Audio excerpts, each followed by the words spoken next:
નમસ્કાર, મારું નામ છે પટેલ ભરતકુમાર ચંદુભાઈ.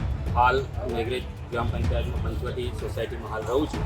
મારા ઘરની બાજુમાં વરસાદી પાણીનું ખૂબ ભરાવ થયેલ છે, જે ભરાવાથી હાલ લીલબાજી અને પાણીમાંથી પુષ્કળ દુર્ગંધ આવેલી છે. સદર પાણીના નિકાલ માટે અમોએ ગ્રામ પંચાયતની અંદર વારંવાર મૌખિક જાણ કરતાં પણ છતાં કોઈ નિકાલ આવેલ નથી.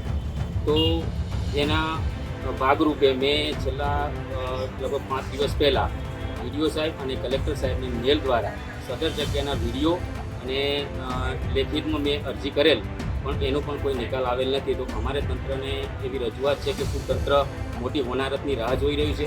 આના લીધે મોટો રોગચાળો ફાટે તેમ છે. બાજુમાં એક ટ્રાન્સફોર્મર છે, જે બાળકો અવર જવર કરે છે, ક્યારેક લાઇટ ઉતરે તો પણ મોટી દુર્ઘટના સર્જાય એવી છે.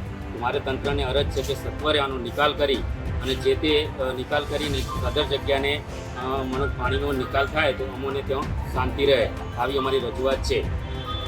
નામદાર સાહેબ, હું ભાટિયા પંચવટી સોસાયટીનો રહેવાસી છું, ભાટિયા રસુભાઈ પૂનમચંદ.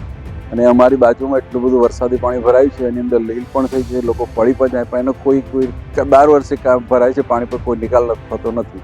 તો આ નિકાલ કરવા માટે અમને તજવીજ કરશો. અને આ રોડ બનતો એ વખતે પણ મેં કોન્ટ્રાક્ટર સાહેબને વાત કરેલી કે સાહેબ આ પાણી ક્યાં જશે? તો કોન્ટ્રાક્ટરે કીધું કે તો ગટરમાં નાખવાનું છે પાણી. હવે ગટરમાં નાખી બરાબર છે. ગટર તો પછી પંચાયત વાળે પૂરી દીધી. પંચાયતમાં હું ગયો પણ હતો, લાઠી સાહેબ રજૂઆત કરી, પણ તમે એક વખત ગટરમાં નાખવાનું પાણી કહો છો અને બીજી પંચાયતમાં પૂરી દો છો તમે, તો આનો મતલબ શું છે? આનું બિલ કઈ રીતે પાસ કર્યું તમે? એમ કારણ કે એ પાઇપલાઇન ના ખરીદે તમે બિલ કઈ રીતે પાસ કર્યું? એને એમ મેં રજૂઆત બી સાહેબ કરી, તમે પંચાયતમાં પૂરી શું કરતો છે? એ ગટર જો ના નાખવા દેવું હોય તો પહેલથી જ કેવું હતું કે ગટરમાં નથી નાખવાનું પાણી, તો વ્યવસ્થા એ રીતે થતી. મેં રોડના કોન્ટ્રાક્ટરને એ પણ વાત કરેલી કે મેં કાંઈક પાણી ક્યાં જશે, તો કે ગટરમાં નાખવાનું છે. અને મૌખિક વાત કરેલી સાહેબ. અને પછી અમારા મંદિર જતું રહેશે ગટરમાં એમ કરેલા. મેં કોઈ આગળ કહ્યું તજવીજ ના કરી અને તલાટી સાહેબને કીધું, તો તલાટી સાહેબે કીધું કે અમારી બોડી ના મળે છે કે ભાઈ ગટરનું પાણી એમાં નહીં જાય, વરસાદી પાણી નહીં જાય એમાં. તો અમારે ગમે તે કરીને નિકાલ કરી આવે છે. અમારે બીજું કશું જોઈતું નથી, પાણીનો નિકાલ થવો જોઈએ.